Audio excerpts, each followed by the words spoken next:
It's undeniable. In fact, it's one of the one true constants in life that Kotaku.com is run by the absolute dregs. Anybody with any amount of talent, any following, has long since left the absolute joke of an outlet. And yesterday they put out what can only be described as one of the most hilarious stink pieces ever about Far Cry 6. And then they were so triggered that they put out a second article to shill for, that's right, the CCP. Kotaku.com, unironically, shilling for China. This is a double-decker of do just for you on this wonderful Thursday afternoon. Hey, I'm excited for Far Cry 6. Everything I've heard about it looks like it's going to be awesome. And I'm looking to get a brand new gaming rig just in time for it to come out. And I'm going to be ordering mine from Meta PC. Check this out. Huge shout out to this video's sponsor, Meta PCs. Now, I know you're not going to run out and quick buy a brand new computer just because I ran this ad, but what I would hope is that you'll keep Meta PCs in mind for a variety of reasons and use my promo code, TheQuartering, to save big at checkout. Look, Meta PCs offers custom configurations. It has insane parts availability. They're one of the few people I see out there with the brand new NVIDIA 3090 in stock and shipping. When you buy from them, they offer you build photos as they work along. When you receive your PC, it's ready to go out of the box. It's 100% US-based sales and support. And one of my favorite things, it's a veteran-owned business. Meta PCs is veteran-owned. One of Meta's owners has served in Afghanistan and Iraq and received a Purple Heart for his service. Meta also employs military veterans in the Meta Operations Center and also provides systems to veterans going back to school to help them re-enter the workforce all across the United States. Meta PCs also offers financing. Head on over to MetaPC at metapcs.com. Use code TheQuartering at checkout to save money and support my content. If nothing else, go configure a PC, build a little wish list, and when you're ready, remember to use code TheQuartering at checkout at MetaPCs. I know I'll be getting myself a brand new one before the end of the year. Check out metapcs.com. That's right, I know you might not be in the market this instant, but MetaPC, veteran-owned, back this channel. It's going to be who I buy my next computer from, and you save money. It's just dubs all around. So make sure you get your next PC from Meta. Now, if you're going to preview Far Cry 6, at least do it right. A tweet that has 220 quote tweets and just 200 likes. Kotaku is dead. Dead, bro. I'm telling you, there's no 200 likes. Someone tags me in. Someone's being a terrible journalist. Here's Colin Moriarty. I mean, Ethan did telegraph this piece 2 months ago. He told you what the plan was without even knowing anything about Far Cry 6. When no poo storm emerged, however, Ethan decided to manufacture one. A predictable move for one of games media's worst writers. I assume this is written by Ethan Gack then. We are literally only 3 months out from a whole storm of discourse around Far Cry 6. Nope, everything I hear about it is great.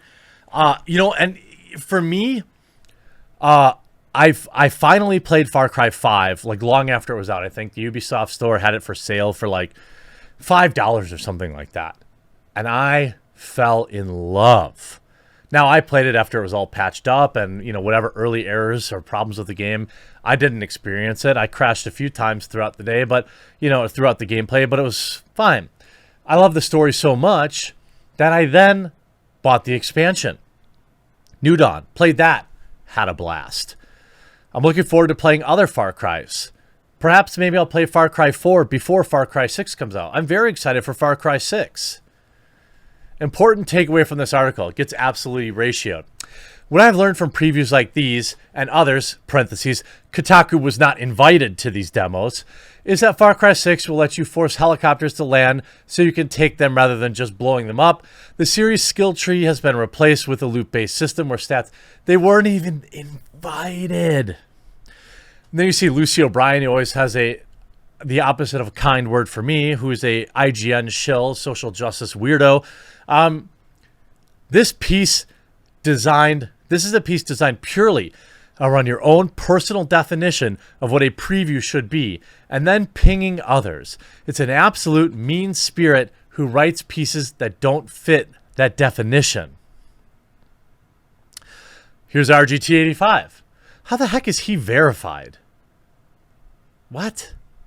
I have 130,000 followers on Twitter, and my YouTube channel's 10 times as... Okay, anyway, I don't care. I don't want to be verified. I think I found the reason for the article of crying. Kotaku was not invited. Kotaku not invited to demos. Cry harder. Maybe next time they'll let you play.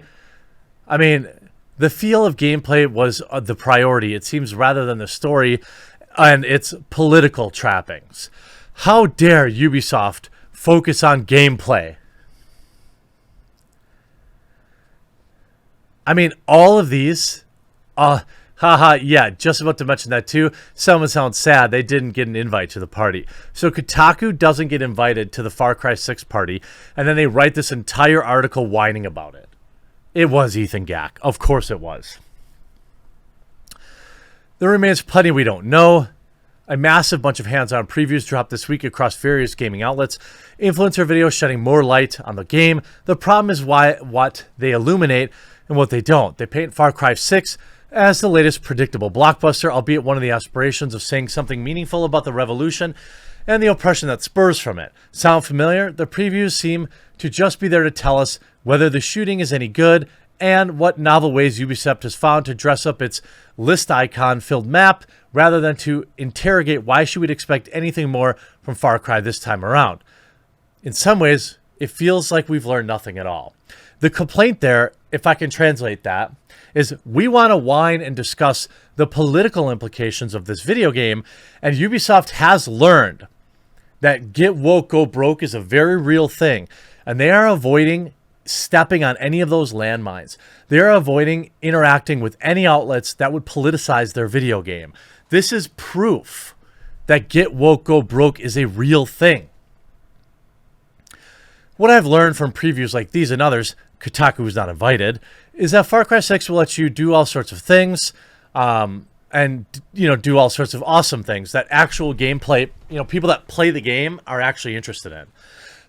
What I've learned less about, if anything at all, is what Far Cry 6 does to prevent itself from feeling like another gory vacation to an exoticized country created by Canadian studios under the umbrella of a French company. Well, Far Cry 6 isn't bending the knee to my woke narrative. In fact, they've denied my entry, and I am just going to stamp my feet. Ubisoft is saying something very clear here, and it's made me buy Far Cry 6 now. That just happened in real time. I just realized I'm buying Far Cry 6. Nope, I'm not pre-ordering it. I'll probably wait till the game's out, because it'll probably need a couple of early patches, because that's just, they always do.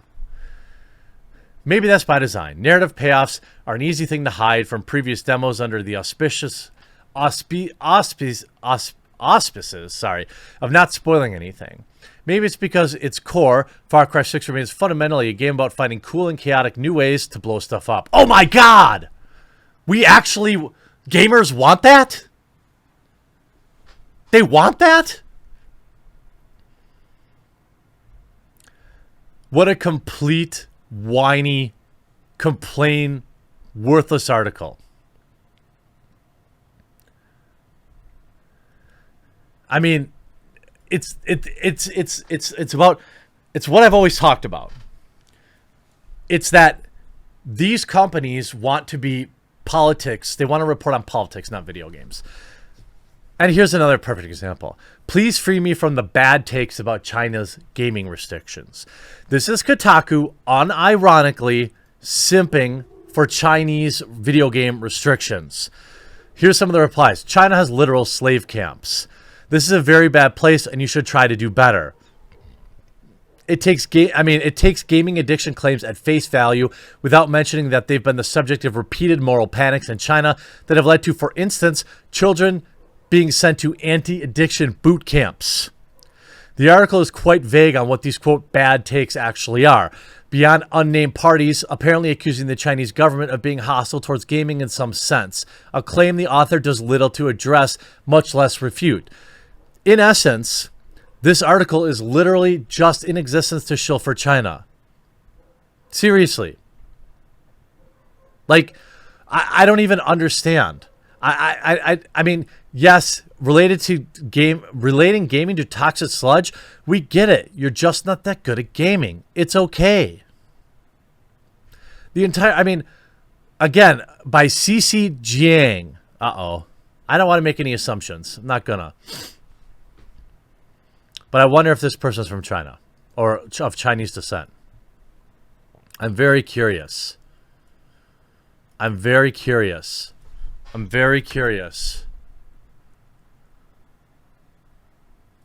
Oh boy.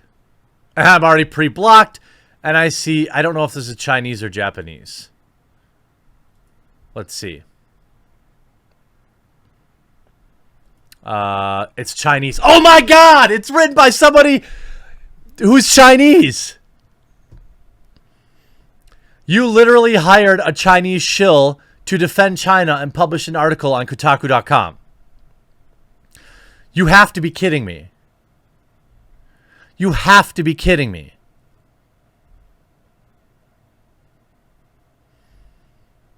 I mean, they are literally shilling for Chinese video game restrictions, written by a Chinese, probably Chinese American citizen now. That's where you're at. There are literal camps of Muslims in China right now, but Kotaku.com is shilling for an understanding of why limiting online video games is a good thing, actually. Wow. In the year of our Lord, 2021, I give you Kotaku.com. I hope you enjoyed this video. By the way, if you made it this far and you aren't currently subscribed, there's a red subscribe button down below. I cover video games, I cover movies, music, entertainment, technology, YouTube news 5 to 7 times a day, every work day. I really would appreciate it if you click that red subscribe button and help support the channel. I hope you enjoyed this video. We'll talk to you again real soon.